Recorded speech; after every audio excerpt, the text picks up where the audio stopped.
Good morning, everyone. Lots going on as usual. Today is Monday, June 9th, 2025, and youth job unemployment is up and immigration also up. So it's shocking 7.5. And I don't think that's the real number of youth unemployment. I think it's probably much higher than that. But it's interesting. There's lots of opportunities for kids to go and make something themselves and produce something. Way more opportunities now than when I was a kid, but way more opportunities when I was a kid than when my parents were kids, I think. Although maybe just different opportunities stacked differently. But you can become a YouTube influencer now. That wasn't an opportunity for me when I was a kid, right? So it's very different kind of opportunities, but people are not trained to see these opportunities. They just say, nobody wants to hire me, so I guess I'll sit here and play video games. And I think that's the wrong attitude, probably, right? Like that's maybe the reason why people aren't hiring you. I digress. Also, the competition from third world countries is contributing, yes, but there's a pathway and a method to solve that problem, I think. Modi is coming to the G7 and Sikhs are upset. People in Canada who desecrate effigies of Modi in protest and who do all sorts of things like promoting the Khalistani state and things like that. They don't like this idea and they're upset about what's going on. Mocha's been doing some just unbelievable work following these guys, and he's getting some pushback like I haven't seen. It's crazy town. And the security at the Gurdwaras, we've got some images. 15 guys are patrolling a parade route, and then 5 guys are patrolling the parking lot. It's wild. They've got tons of security. What's going on with that? Stephen Guilbeault wants to use federal parks to block oil development in Alberta. So they're playing some 3D chess. I don't think it's 5D chess because they're liberals, right? And the LA riots, my gosh, we have to start with the LA riots. One of the things, though, I kind of came to the realization over the last couple of days, and it's encapsulated in this meme here. So I thought I've got to start the show sharing that. So there's lots to get to. Let's get to it first. Here's this meme here I found. And it says, there's no government. There is no government, period.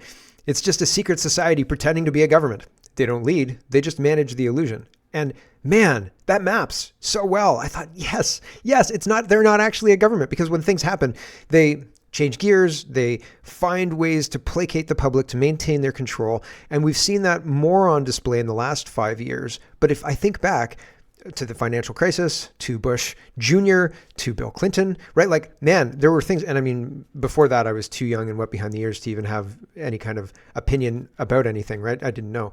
But I'm sure somebody with some political acumen would be able to look at Bush Sr. and his, he had Alzheimer's, didn't he, in his later years? And like, they just managed him like they managed Biden, and going back even further, Reagan, right? Or was Reagan more Trump-like until he got shot? Anyway, there is no government. There is a secret society just pretending to be one, and they don't lead. They just manage the illusion. I think just maps really, really well. So the argument being stacked right now is that Trump using the National Guard to restore order in Los Angeles is exactly the same thing as Justin Trudeau using the Emergency Act on the truckers. And if you don't see it that way, you're an alt-right extremist or something to that effect. And I was like, what? They're two completely different things. They're not similar at all. And they're not. The truckers are Canadian for the most part, right? Now the trucking industry has its own issues, but we'll talk about that separately. For the most part, by and large, the people who went to Ottawa were Canadian citizens, had standing, and all they wanted to do was talk with the Prime Minister, because I think a lot of them thought that they could talk sense into the Prime Minister. And I mean, more fool us, right? Stupid us, but that's what they were there for. And I've got footage of the Freedom Convoy, and I've got footage of the LA riots. So my opinion is these things are very, very different things.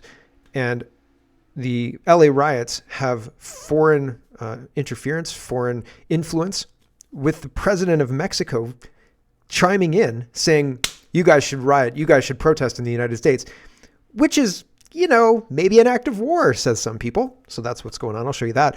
That didn't happen in the case of the Canadian truckers.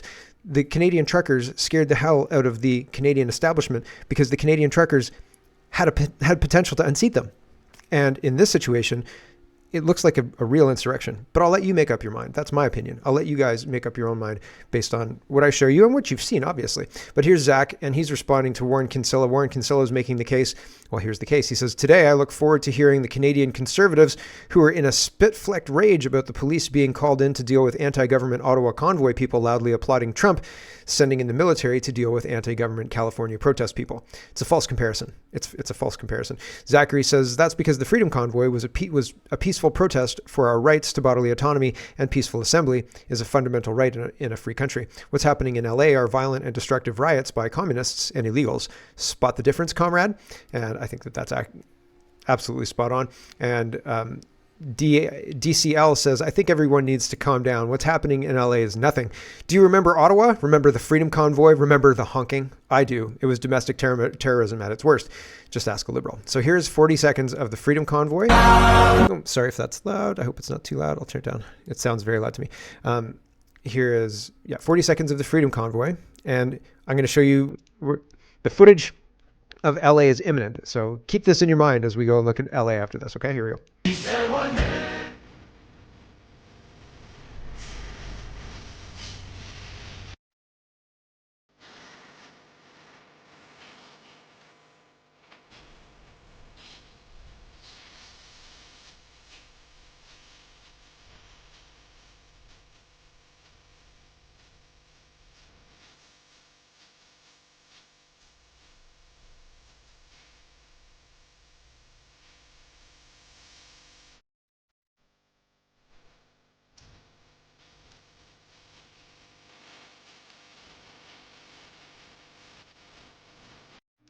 I think the worst crime I've seen on the street here is people drinking maybe alcohol, but it might have been coffee.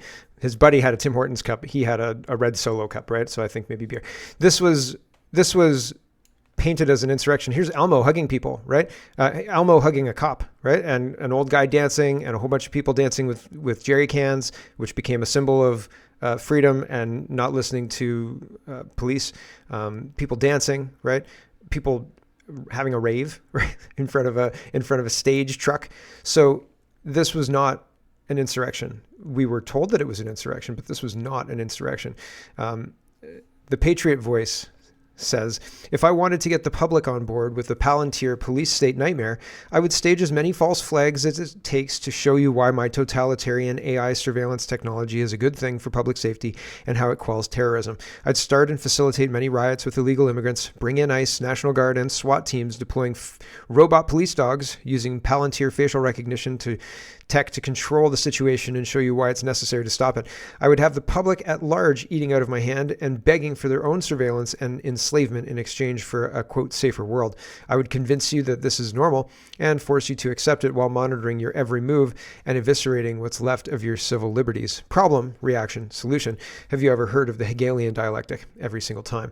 So Laura Loomer later on surprises me with her suggestion of how to fix this problem. So here's some images of the LA riot going from mild to worse. And Ollie London says, highway patrol vehicles are pelted with rocks by pro-immigrant rioters in Los Angeles. Officers were forced to abandon vehicles on the highway as violent rioters began throwing rocks. Nobody in the Freedom Convoy engaged in any of conduct like this whatsoever. And during the Freedom Convoy, highways were lined with supporters. Nobody did anything like this.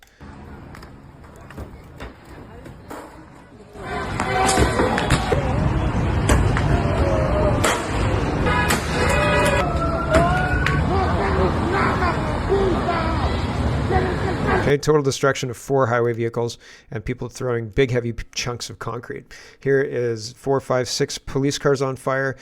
Carter says, can you imagine if a Trump supporter did this, right? Can you imagine if this was a right-wing riot, right? It wouldn't have been allowed to get to this scale. They would have brought in the horses and trampled them already. The sound you hear is cars on fire. 1, 2, 3 individual fires that I can see. People standing on to get a higher vantage point. But yeah, lots of cars on fire. And these are like, this is a pretty safe. If one of those was on a highway and you were driving by, you'd think to yourself, this is a serious situation. This is something that should not be happening right now. Like maybe the authorities who deal with this stuff don't know. Maybe I'll call it in. Funny story. I was driving, not funny, years ago, I was going to IKEA from Niagara Falls, and there was a car on fire on the side of the road. And I did call and I said, hey, like there's a car on fire. You should probably come and help the guy because his car's on fire. And they did, right? I saw the flashing lights going the other way. So, I mean, there was a time when our systems worked. Here's Donald Trump responding to all of this. He says, a once great American city, Los Angeles, has been invaded and occupied by illegal aliens and criminals. Now, violent insurrectionist mobs are swarming and attacking our federal agents to try and stop our deportation operations. But these lawless riots only strengthen our resolve. I'm directing Secretary of Homeland Security Kristi Noem, Secretary of Defense Pete Hegseth, and Attorney General Pam Bondi, in coordination with all other relevant departments and agencies, to take all such action necessary to liberate Los Angeles from the migrant invasion and put an end to these migrant riots. Order will be restored, the illegals will be expelled, and Los Angeles will be set free. Thank you for your attention to this matter. Gavin Newsom responds as well, but later in the show, I want to show you what Trump means by foreign mob invading migrants, that kind of stuff. Here's a guy holding a Mexican flag standing in front of a burned out car. The car says F ICE. It's an F-U-C, right? ICE. Okay. And Todd says this image is from last night's peaceful protest in Los Angeles. If the rioters love Mexico so much, they should go back. There was a time in this country when invading armies that breached our borders while waving another nation's flag were met with lethal force. And Janie says what he said. Yeah. It seems kind of straightforward to me, maybe. James Woods says a foreign head of state is calling for mobilization against the United States and has foreign nationals on our soil attacking federal officers in the execution of their duties. So Mexico's president just launched a direct threat against the United States, says Spitfire, and she's speaking in Spanish, but translated it says, if necessary, we'll mobilize. We don't want taxes on remittance from our fellow countrymen. So we don't want you to tax the money that people are earning in the United States and sending back to Mexico. We don't want you to tax that, they say. So here's that.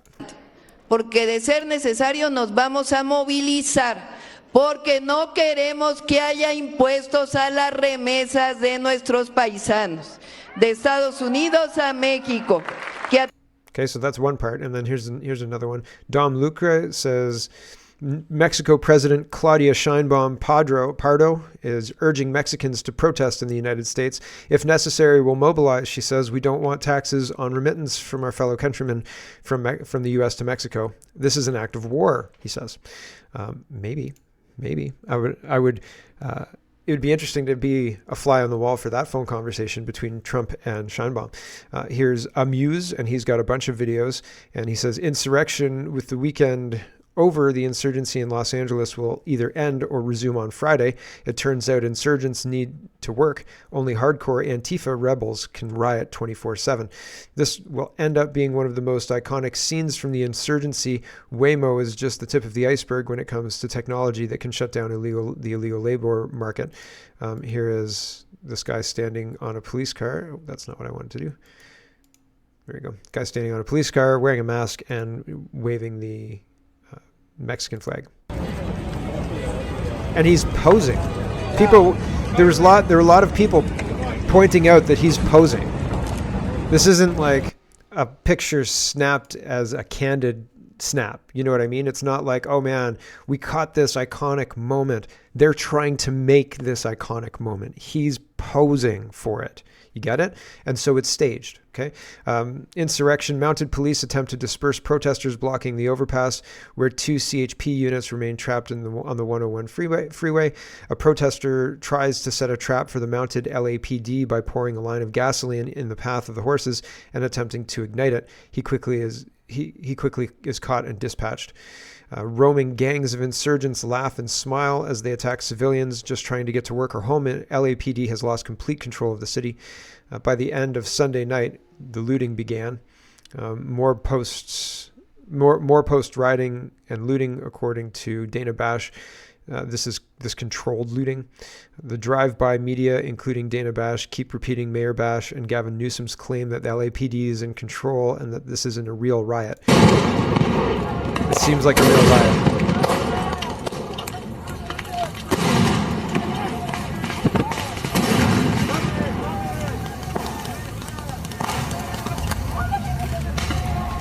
That poor dog. Why would you take your dog on a walk?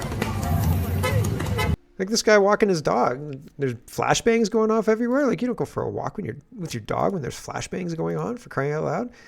You tell them it's thunder. The Vigilant Fox says, LAPD chief admits professional left-wing anarchists are fueling violence in Los Angeles riots. This reeks of a Soros op. LAPD chief Jim McDonald just exposed what many already suspected. The chaos unfolding in Los Angeles is being escalated by professional leftist agitators. Did they try this in Ottawa? I don't know if the agitators came and tried and we just didn't take the bait. I don't know if the neighborhood, like if the structure of the organization of the Freedom Convoy prevented this from happening. I don't know. I honestly, genuinely don't know. But these guys seem to come in whenever there's a good protest and they amp it up to 11, right? Quote, I'll let him say it. Here's this guy. But when I look at the people who are out there doing the violence, that's not the people that we see during the day who are legitimately out there exercising their First Amendment rights and to be able to express their feelings about the immigration enforcement issue. These are people who are all hooded up. They've got a hoodie on. They've got face masks on. They're people who do this all the time, get away with whatever they can, go out there, from one civil unrest situation to another, using the same or similar tactics frequently. And they are connected. Some would call them anarchists or by any other variety of names. But they're people that we run across routinely city to city, and this is what they do. So even more disgusting that many of the people who are doing this come in from other places just to hurt people and to cause havoc. So this is coordinated, this is funded, well-funded, and coordinated on a macro sense and organized on a micro sense. Right? Like these people know what they're doing. They're practiced at it. They go city to city to do it and spread the insurrection or protest, or it's not a protest, it's an insurrection. Libs of TikTok, you haven't seen massive violence take place, says the mayor. So this is a minute-long clip of them talking about it. And there's violence in the background. Don't believe your lying eyes. Right? Here we go. And then, of course, you have LAPD. So I think actually the communication and collaboration has been good. I was at the command center most of the day today, and, people are literally working in the same room together. The CHP is there, the Federal Protective Services are there, the National Guard wasn't there, but everybody is in communication, and I think that that's why things have gone well. I mean, you haven't seen massive violence take place. You haven't seen, police officers engaging in a violent manner with people. There have definitely been some isolated incidences. But, someone had made a comparison to what had happened in L.A. in the past. It's just very important to realize that this is happening on a few streets in downtown L.A.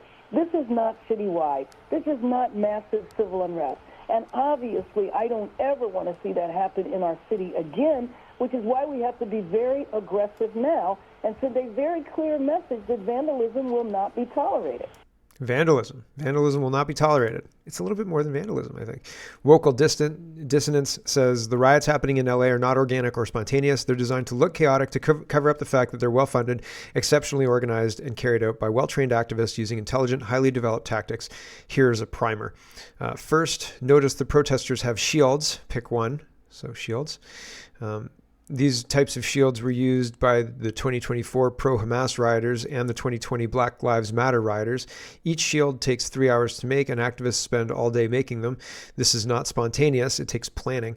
These shields are not cardboard signs. They're designed to look like cardboard signs. They're, in fact, made of plywood and have metal handles, as seen in the pic below. They have a cardboard sign attached to the front to disguise the fact that they're made of wood. Yeah.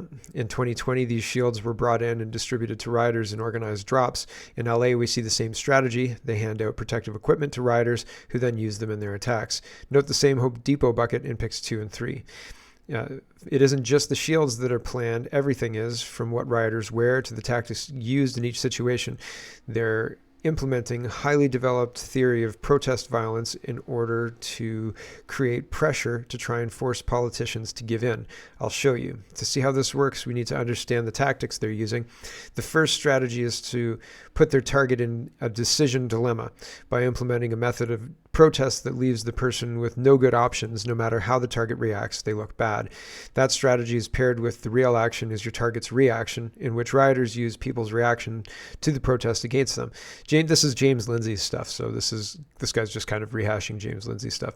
The goal here, and I think this is rules for radicals, like looking at their pamphlets and stuff. This is what they tell them to do. So it's just informing us of the rule book they're playing by, really. So maybe it's James Lindsay's the first person who exposed me to this, but I've seen this before. Back to this. The goal here is to try and force authorities to overreact so rioters can play martyr for the camera, which we're seeing as well. The final move is lead with sympathetic characters, Greta. They put sympathetic people out front to garner sympathy and make them look like sympathetic underdogs fighting an uphill battle. This is why they brought a baby to the protest. It was an intentional, pre-planned move. Putting it all together by blocking a road using benches as barricades, they give the authorities no option but to use force, but by having a baby, they force the police into an impossible situation. Using force without harming a baby, it puts police in an impossible situation. The principle at work behind this entire strategy is play to the audience that isn't there. Activists pick their tactics and strategies based on optics. They want to make themselves look like sympathetic underdogs to the audience, seeing it on YouTube or watching on the news. All of these strategies and tactics are used to create actions which activists can turn to their advantage. When they do this correctly, they can paint themselves as the sympathetic, powerless underdogs, even when they are the aggressors. Sound like anybody you know? Sure does. It's socialist and political jiu-jitsu, or Tai Chi. You use the power of your opponent in Tai Chi, and you flow it through you, and you use it against them, right? Like that's the whole point of Tai Chi. This isn't to say they aren't intentional in doing damage. They are. The book Black Bloc, White Riot, Anti-Globalization, and the Genealogy of Dissent by author A.K. Thompson is the starting place for the theory of what counts as violence and when violence is justified. Alex Hunter defined a diversity of tactics, which is a euphemism for allowing violence at protests. Hundert explicitly states a commitment to nonviolence is dogmatic and stifles debate about which tactics to use. Violence is part of the strategy, as we will see. Leftist academics theorized about how violence could be used to build political leverage. Oberlin professor Jerry Garcia, him too, explains how violent protests make it a more salient issue and provide greater pressure on elected officials and candidates. So it puts you into that position. And there's more of this thread, but I'm going to leave it for now because we have lots of other show to get to too. Paul Joseph Watson said the legacy media is repeating its 2020 farce of calling the violent rioting in Los Angeles peaceful, even as the city burns. Media calls riots peaceful as Los Angeles burns, says the link. Here is the protests are spreading by design because this is not organic. This is coming up with people who are paid to do this. So it's spreading, and Libs of TikTok says they're trying to spread the anti-ICE riots into Sacramento now in solidarity with the terrorists in Los Angeles. And so Monday, May 9th at 1 p.m. at Cesar Shivana's place. Not Cesar Shivana's place. Wasn't she an old MP? We're going to Toronto at the Plaza, and then they're going in Sacramento, not Toronto, right? So they're trying to spread these protests. Here is another one. Anti-ICE protests have spread to Houston, Texas. This is developing. So same thing, same tactics, different city, more for the Trump administration to deal with. Here's Mike Benz talking about this strategy too. A group called Crew, which sued the Trump administration hundreds of times. And he was the former U.S. ambassador to the Czech Republic for President Obama, and even wrote a playbook basically on how to orchestrate color revolutions against populist movements that were rising in Europe while he was at the Brookings Institution just a few years ago. And he's openly calling on live television to take that same playbook for overthrowing foreign governments and to find a way to implement it here. And the first two things that he said off the top were that this needs to be a legal fight and it needs to be a media fight. So taking it to the courts and taking it to the media for hearts and minds. But what you've seen, one of the warning signs that I'm very concerned about is that a fundamental part of these people-powered revolutions, these so-called color revolutions, is on the street action to destabilize countries, which also provides a sort of patina, a predicate to the rest of the world that this is the genuine reflection of the democratic people being underserved by an autocratic government. But there you go. So, yeah, he's saying, look, they're bringing people out into the streets, and there's a purpose to this. This lends additional weight to this whole thing. Colin says California Rep. Judy Chu says the LAPD has the situation in Los Angeles under control as the mainstream media plays a split screen of multiple cars on fire. Everything's fine. What are you talking about? Oh, I did this again. They've added new buttons, and I'm not used to their location, I think. Of outliers that throw things and cause damage. And so, yes, the LAPD came in and they called it an unlawful assembly. I believe that the LAPD has this underhand, and they are very, very experienced in riot control. So this is something that they can handle. We do not have to have the National Guard here. We certainly do not have to have the Marines here. This is a manufactured crisis, and we do not need the Insurrection Act, and that is an understatement. Very interesting, right? She says it's well in hand. That seems weird because it doesn't seem well in hand at all, right? Amuse says Los Angeles Mayor Bass ordered the LAPD to stand down when ICE was under siege. Agents waited 2 hours for help that never arrived. The ICE agents live in the LA area and Mayor Bass constituents and are Mayor Bass's constituents, but she'd rather they die than allow police to save them. So that's pretty crazy stuff. Here's a senator who is talking about how Trump is the bad guy here, and I just want you to understand the argument. This is the first time since 1965 that the National Guard troops are federalized and deployed without the request and support of the governor or local authorities. And it's a far cry from protecting civil rights demonstrators during the civil rights movement. This is the weaponization by Donald Trump of the National Guard. What's their mission? And what training and preparations have they undertaken to execute what that mission is? That lack of communication is dangerous. That's how federal officials find themselves in dangerous situations and then have to call on a moment's notice at local authorities for support. Look, the Los Angeles Police Department, the Sheriff's Department knows community. The community has a rapport with them. No strangers to demonstrations, to protests, to rallies and parades. Local governments, let them do their job. The National Guard is going to escalate and inflame the situation. It's unnecessary and it's counterproductive. So everybody and their dog is trying to make sure Trump does not activate the National Guard, but I think they've already been activated for a couple of days. Just a reminder that the left is calling this peaceful. Okay, this is nothing. We don't need help. Just there's some Mexican flags and some burned out cars. Whatever. It's fine, right? This is peaceful. It's mostly peaceful protest. What arson? What are you talking about? Tom Fitton is talking about Governor Newsom's tweet. He says this is evidence of a crime. Newsom says as the federal government conducts chaotic immigration sweeps across the country, referencing ICE, the state is deploying additional CHP to maintain safety on Los Angeles highways to keep the peace. It's not their job to assist in federal immigration enforcement. The federal government is sowing chaos so they can have an excuse to escalate. This is not the way any civilized country behaves. Really? Here's Newsom. He says, arrest me already. Get your hands off these poor people. They're just trying to live their lives, man. Trying to live their lives, paying their taxes. Been here 10 years. The fear, the horror. The hell is this guy? Come after me, arrest me. Let's just get it over with. Tough guy.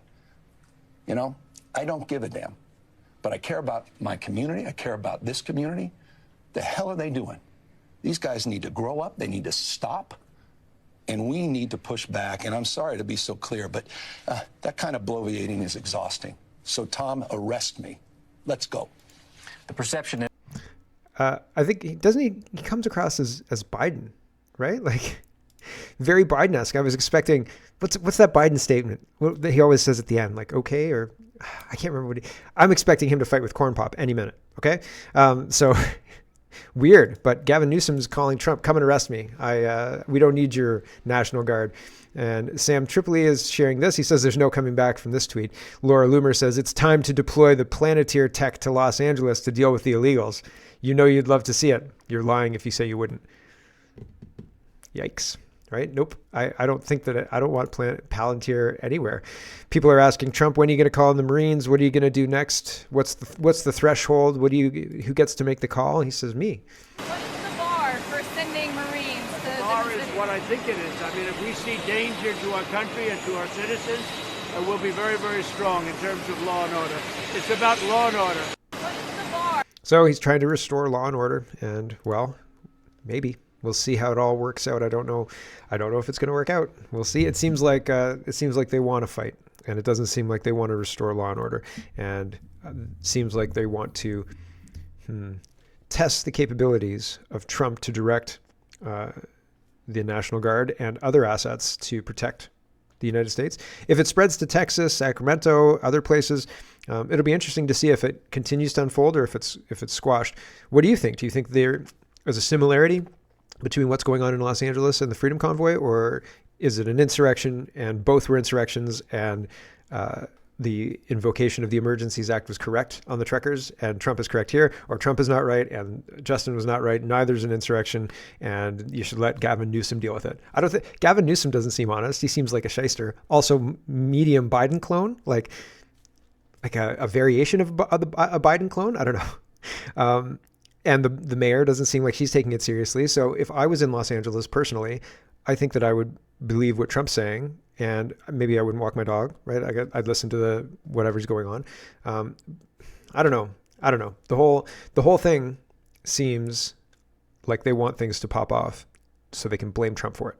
And we'll see how it goes. Man. Juno News, let's talk about some monetary news in Canada. 31 minutes. Okay, we'll try and do some other news other than LA.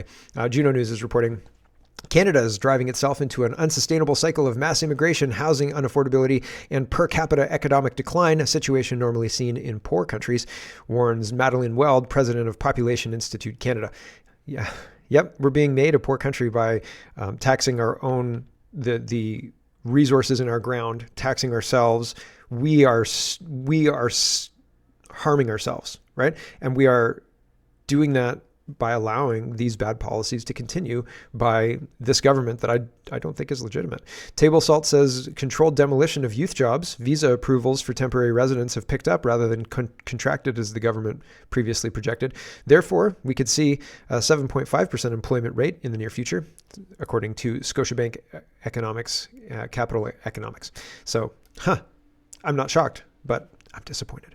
Here's Table Salt again. She says, okay, she nailed it. The Liberals brought in 1 million people knowing that we didn't have the capacity or infrastructure to absorb them.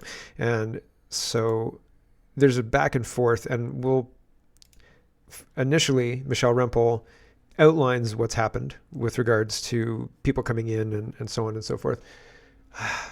And then the immigration minister responds, and then Rempel kind of encapsulates everything incredulously. Here we go. Immigration system, and that is exactly what we are doing.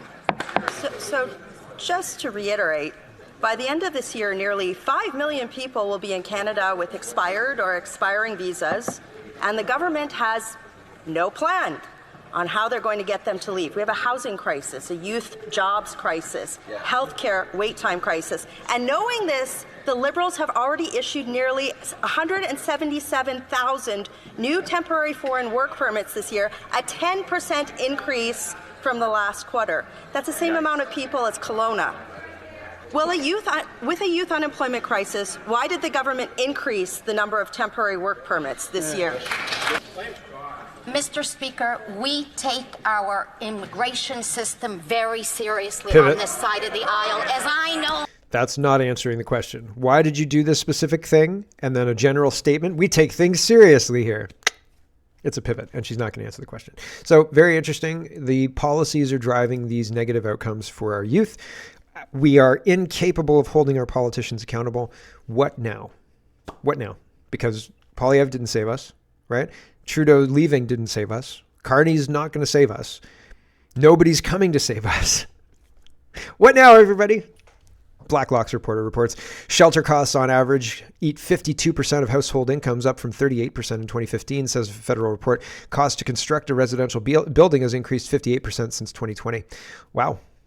It seems to me like this is an attack on the West through bad policies that increase the basics cost of living. And then when it gets too much, they're not going to repeal the policies. They'll say, don't worry, we know the solution. It's communism. And they'll say, we'll give you lots of money in order to come into our communist system.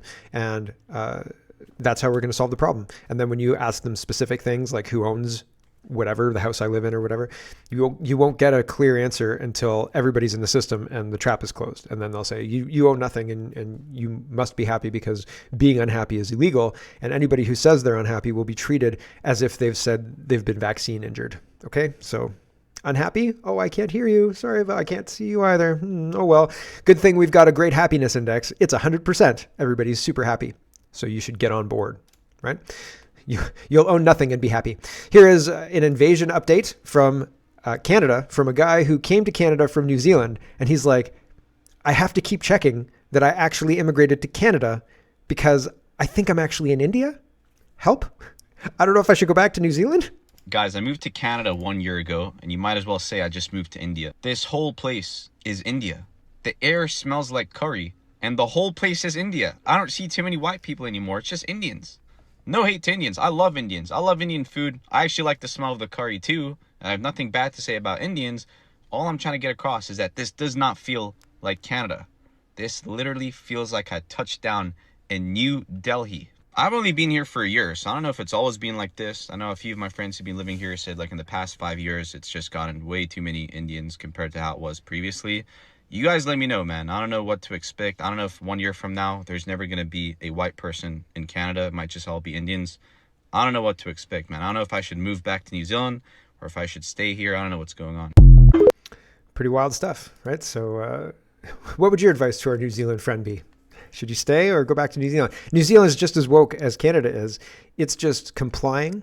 And so, maybe I didn't make this point, but I'd like to emphatically make this point very quickly. The insurrection that we're seeing in the United States right now, if you want to call it that, the violence that we're seeing, the people protesting ICE, everybody saying this, the fulcrum of this is because Trump is trying to use ICE to deport foreign nationals. We don't want that to happen. And Scheinbaum says we don't want our money coming back to Mexico taxed from there. The only reason they're seeing violence is because they're trying to stop it. The only reason. That's it.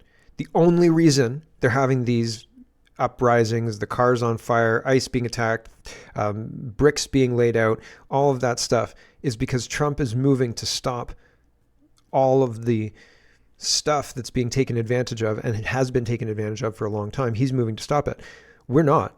And so that's why nobody's having big protests to shut things down for us. If we started to, then we would see these massive protests. We see no protests. We see no anything like that because we're allowing our country to erase us and replace us. As soon as we say no, they will get violent, just like Los Angeles. Okay? It's an invading force being put up in the foreign country, in that case, the United States, in this case, Canada, on our tax dollars. They get $80,000 a year, and they get food, and they get housing, and they get phones, and they get gym memberships, and they get dental, and they get health care. And the government pays from our tax dollars. And the second we say, hold on a second, what? They will get violent because they don't want it to end. And also, I think there's probably somebody somewhere pulling those strings and saying, as long as they're compliant, it can be peaceful. But the second they're not compliant, turn off the peaceful, and we'll continue doing what we're doing. It'll be a violent continuation of the theft. So have fun living through that. Johannesburg, right? Or worse. So pretty crazy stuff, honestly. So that's what I think is happening right now. And it's not going to get better because, as I said at the beginning of the show, we don't have a government. We have a pantomime that's pretending to be a government that keeps up the illusion, right? Pay no attention to the man behind the curtain, right? So here's a person in Canada, and she paid $30,000 to come to Canada for Canadian citizenship and a work permit, and she doesn't want to leave. So here's what happens when you say you got to go, right? Maybe she'll go, but there are a whole bunch of people who won't, right? How much money did you invest? How much? I paid around $30,000 my fees for 2 years, and then you have to stay as well. Yeah, of course I have to stay because I paid money to these colleges. And even if I'm trying to do health job, they require the experience. So where I will get my experience if you are not giving? So she's paid all this money, but this isn't legal, right? It's not above board to do it that way. Juno News says Employment and Social Development Canada is subsidizing dozens of wages for employees working at left-wing and controversial Islamic organizations through Canada and Canada's Summer Job Program. Cool. So the invasion is ongoing, and they're using all of the apparatus of government to push it and push foreign values instead of Canadian values, right? Unless you think Muslim values are Canadian values like Mark Carney does. Crazy, crazy town. We've got the grab bag of governance, censorship, 2030 agenda, AI, lots more show. But I've got to say goodbye to the stream. So thanks for watching, everybody, and we'll catch you tomorrow. Hello, everyone. Thanks very much for watching. This is just a short version of a longer show. If you'd like to get the whole show, you can go over to CanadaPoly.com and sign up for a subscription.